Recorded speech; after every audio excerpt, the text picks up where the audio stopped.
अगली सुबह मीनू चिड़िया अपनी दोस्त टूनी चिड़िया के साथ एक दरख्त पर बैठी हुई थी। जब टूनी चिड़िया ने कहा, मीनू चिड़िया, कितना अनाज जमा किया है तुमने?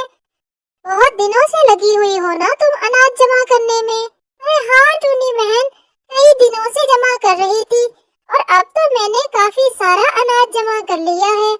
बस अगर बरसात हो भी गई तो मुझे कोई परेशानी नहीं होगी। चलो ये तो अच्छा हो गया। जब वो दोनों दोस्तें आपस में बातें कर रही थीं, तब पास ही एक दरख्त पर कालू कौवा छुप कर बैठा हुआ उनकी बातें सुन रहा था। मीनू चिड़िया ने बड़ी मुश्किल से ढूंढ ढांड के कहीं से एक सेब भी हासिल कर लिया था।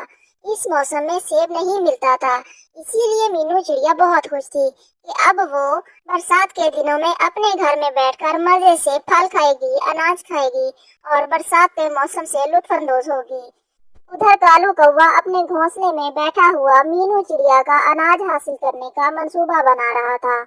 उसने अपनी काहली की वजह से खुद अपने लिए कोई भी अनाज जमा नहीं किया था। ये जो मीनू चिड़िया ने इतना ढेर सारा अनाज जमा किया है, वो आखिर किस काम आएगा? मैं कोई ना कोई हल तलाश कर लूंगा। फिर वो अपने घर से उड़कर अपने शैतानी मंसूबे पर अमल करने के लिए चला जाता है। उधर मीनू चिड़िया अपने अनाज के पास बैठी हुई थी। मैंने काफी सारा अनाज जमा कर लिया है, लेकिन मुझे इसकी देखभाल भी करनी होगी। ऐसा ना हो कि कोई मुझसे इसे चुरा ही ले, तो मुझे हर वक्त घर पर ही रहना चाहिए। मुझे प्यास भी लग रही है, मैं जल्दी से पानी पीकर वापस आ जाती हूँ। मीनू चिड़िया पानी पीने चली जाती है। दूसरी तरफ शातिर कौवा मीनू चिड़िया के घर के आसपास ही मंडला रहा था। जब उसने मीनू चिड़िया को जाते हुए देखा तो वो चुपके से मीनू चिड़िया के घर में घुस गया।